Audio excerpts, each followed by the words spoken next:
Dan berkata Abdurrahman ibnu Mahdi, hujjatun sabtun. Maka dia di atas derajat sikoh. Hujjatun sabtun, dua sifat yang benar-benar dia kokoh.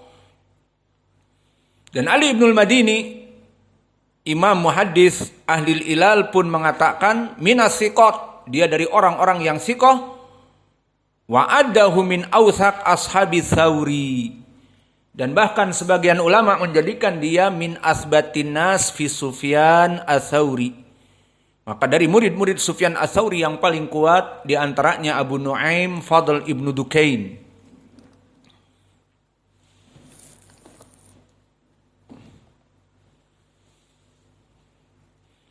Dan berkata Waqi' ibnul Jarrah yang sezaman dengannya di tabaqah yang ke-9, Ida wafaqani la ubali man khalafani. Maka jika aku mempunyai pendapat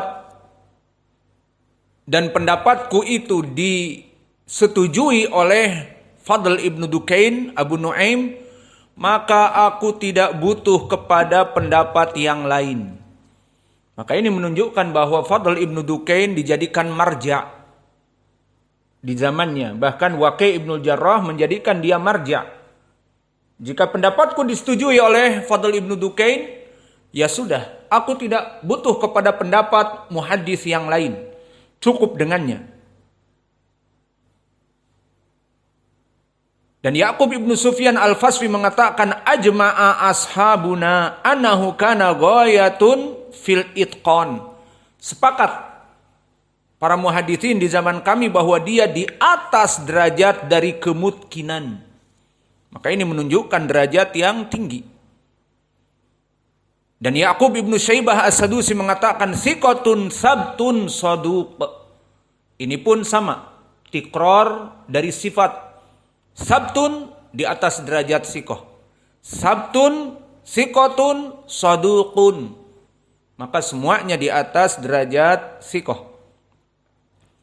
Kemudian meriwayatkan dari Al-A'mash. Al-A'mash adalah Sulaiman ibnu Mihran Abu Muhammad Al-Kufi. Dan Al-A'mash di sini imam, muhaddis, dan juga ahli qiraah. Maka Al-A'mash di zamannya dari ahli qiraah dan ahli al-hadis. Terkumpul dua keutamaan yang merupakan sumber landasan agama ini. Di mana dia menjadi imam di Al-Quran dan juga imam di ilmil hadis. Suatu kenikmatan yang besar. Disebutkan oleh para ulama, dia imaman dari Al-Quran dan Sunnah. Dan kalimat Al-A'mash maknanya nocturnal. Dia orang yang buta di sore hari. Seperti rabun ayam. Jadi di siang hari dia melihat seperti manusia biasa. Namun di malam hari susah untuk melihat. Ini namanya dengan Al-A'mash. Maka Al-A'mash imam hafidh di zamannya, dia hidup di tabaqah yang kelima. Dari tabi'i yang shagir di bawah dari Qatadah dan Imam Az-Zuhri. Maka lihat di sini bagaimana Sulaiman ibnu Mihran di tabaqah yang kelima, yang mana muridnya Abu Nuaim Fadl ibnu Dukain di tabaqah yang ke-9. Maka di sini menunjukkan bahwa Fadl ibnu Dukain, Abu Nuaim rohal. Dia menuntut ilmu sampai jauh, mencari sanad-sanad yang ali. Maka disebutkan tadi oleh para ulama, dia min asbatinas dari Sufyan ats-Tsauri. Antara dia kepada Sufyan ats-Tsauri hanya 2 tabaqah. Dia di tabaqah yang ke-9, Sufyan ats-Tsauri tabaqah yang ke-7. Tidak cukup dengan Sufyan ats-Tsauri. Rohal, datang lagi kepada para masyayikh kibar dari gurunya Sufyan ats-Tsauri. Maka ini maknanya rohal, dia tukang melanglang buana dalam menuntut ilmu, mencari siapa dari para masyayikh di zamannya yang sudah senior dan paling senior. Terbayang dia di tabaqah yang ke-9 di zaman Imam Asy-Syafi'i. Dan dia duduk dengan Sufyan Ats-Tsauri di tabaqah yang ke-7. Maka kalau dihitung misalnya umur dia pada saat itu belasan tahun seperti antum di sini 18 tahun, 17 tahun misalnya, maka Sufyan Ats-Tsauri pada saat itu sudah 40 tahun. Tabaqah yang ke-7 tidak cukup. Cari lari guru-gurunya Imam Sufyan Ats-Tsauri yang mungkin pada saat itu Al-A'mash usianya 60-an. Maka dia rohal. Usianya belasan tahun belajar kepada syekh yang sudah tua dan hampir meninggal, dan itu yang alhamdulillah Allah mudahkan kepada kami. Maka kami dulu yang belasan tahun datang ke tempat Syekh Mukbil yang sudah berusia 60-an untuk mencari sanad yang ali, muhaddits di zaman itu. Setelah para muhaditsin yang lain, dan pada zaman itu ada Syekh Al-Albani, kemudian ada juga Syekh Mukbil, dan ada juga Syekh Rabi. 3 muhaddits ini hidup di zaman, dan Syekh Al-Albani di Urdun, di Jordan. Kami menanya-nanya ingin datang ke sana, tidak bisa. Syekh Al-Albani tidak mempunyai pondok pesantren. Dan dia pun tidak tinggal di negerinya. Dia asalnya dari Syam, dari Suriah. Maka tinggal di sana, dohirnya hanya mengajar, itu juga di rumah. Di rumah ikhwah, tidak di masjid, dan tidak di pondok pesantren, ada murid-muridnya banyak. Tidak ada. Akhirnya tidak bisa. Karena kalau mau belajar dengan Syekh Al-Albani, maknanya tinggal di Jordan. Dan Jordan sangat mahal biaya hidup, harganya lebih daripada dolar Amerika. Lebih tinggi uangnya. Akhirnya mencari kabar Syekh Mukbil. Oh, di sana semuanya gratis. Makan, minum gratis. Bahkan kamu nikah pun dikasih uang. Ah, ya sudah, ke sana saja. Alhamdulillah bisa bertemu dengan Syekh dari 97, dan Syekh meninggal tahun 2000. Maka di sini termasuk dari rohal, menuntut ilmu kepada orang-orang yang senior itu sangat baik.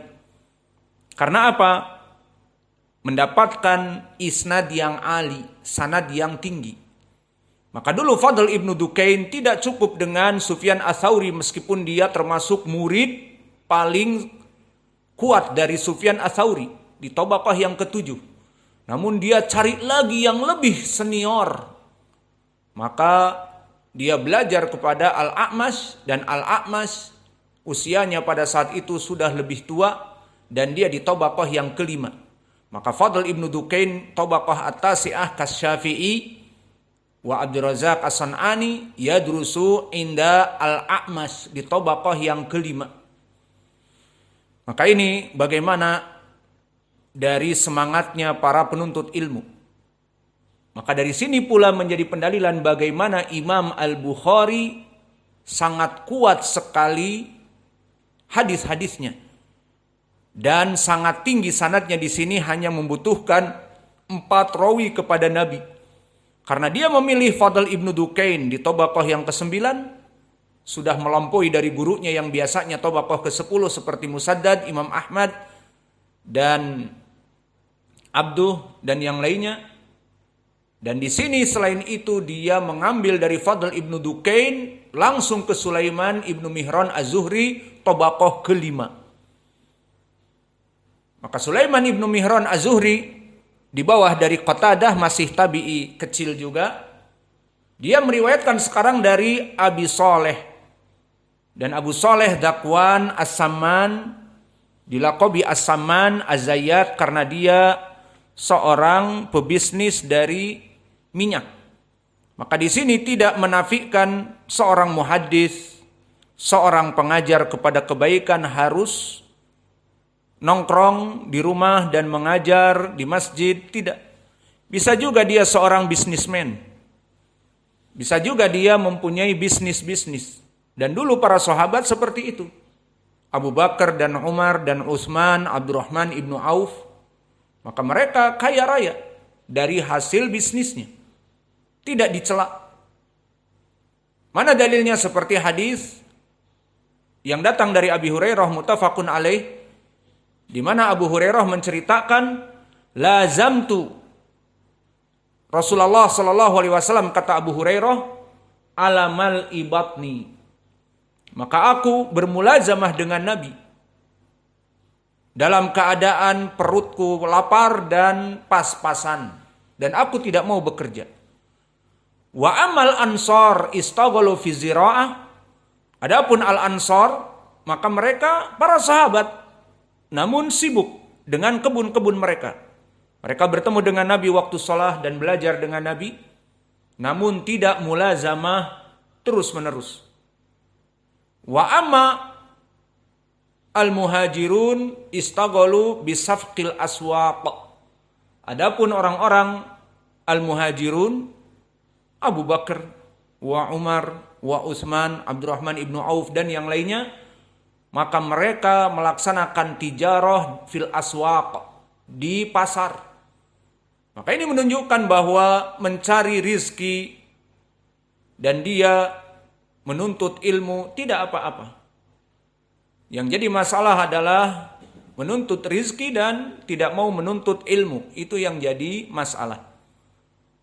Maka di dalam hadis ini, Sulaiman ibnu Mihran di tabaqah yang kelima, dan Abu Saleh As-Samman Zakwan, maka dia berada di tabaqah yang ketiga. Maka dari Sulaiman ibnu Mihran pun naik 2 derajat.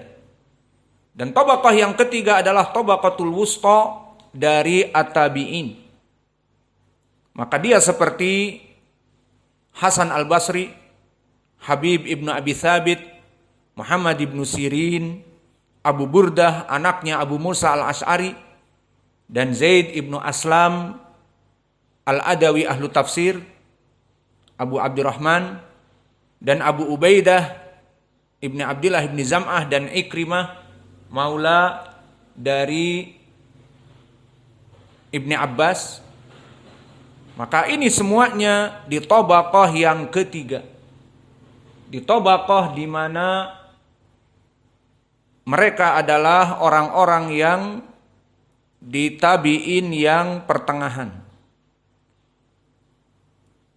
Dan Abu Saleh di sini namanya Zakwan As-Samman, dan dia dari gurunya Imam Al-A'mash, yang Al-A'mash banyak duduk dengannya. Maka Al-A'mash termasuk dari asbatun nas pada Abi Saleh. Al-A'mash dari murid yang senior dari Abu Saleh Zakwan As-Samman. Maka mahaluh Zakwan As-Samman di atas derajat sikoh juga. Seperti disebutkan oleh Imam Ahmad, Abu Saleh min jillatin nas wa authaqihim, bahwa Abu Saleh dari orang-orang yang paling sikoh dari mereka dan dari orang-orang yang besar. Dan berkata Abu Zur'ah, madini thiqatun mustaqimul hadis. Dan lafaz mustaqimul hadis, pujian ta'dil pada hafalan. Mustaqimul hadis maknanya hadis-hadisnya benar dan lurus. Alhamdulillah, menunjukkan hafalannya sangat kuat. Dan berkata Ali ibn al-Madini, wa kana indana thiqatun sabtan. Hada al-an 2 sifat yang menunjukkan kepada ad-dhabt. Thiqatun sabtan. Maka dia thiqah dan dia sabt, sangat kuat hafalannya. Maka disinilah kedudukan dari Zakwan As-Samman, yang mana dia adalah seorang imam di zamannya. Dan Imam Al-A'mash termasuk dari muridnya yang paling kuat. Dan di sini tidak berpengaruh kepada An-Anatil A'mas karena Al-A'mas mudallis, dan di sanad bisa antum lihat dari Al-A'mas apa yang dikatakan kepada gurunya, an Abi Saleh. Maka apakah sanadnya menjadi dhaif? Jawabnya tidak. Dari dua perkara. Perkara yang pertama, Abu Saleh min asbatinas, Al-A'mas min asbatinas dari Abi Saleh. Maka di sana kaidah di ilmu hadis, jika seorang mudallis seperti Al-A'mas kemudian meriwayatkan dari gurunya yang paling kuat periwayatannya, seperti Al-A'mas meriwayatkan dari Abu Saleh As-Samman Dzakwan, maka ihtimal ittisal, ihtimal dia mendengar dari gurunya. Kenapa? Karena memang dia orang yang paling banyak mulazamah. Tapi kan dia mudallis. Iya, makna mudallis kita takutkan dia tidak mendengar dari gurunya, ngaku-ngaku mendengar dengan dalil an, dari. Maknanya dari adalah tidak mendengar. Namun seseorang yang dia senior asbatunas, orang paling kuat periwayatan dari gurunya, maka meskipun dia mengatakan an, maka ihtimal dia itu mendengar. Karena dia min asbatinas dari gurunya. Dan ini seperti disebutkan Imam Adz-Dzahabi di Mizan I'tidal, mujalad yang kedua, di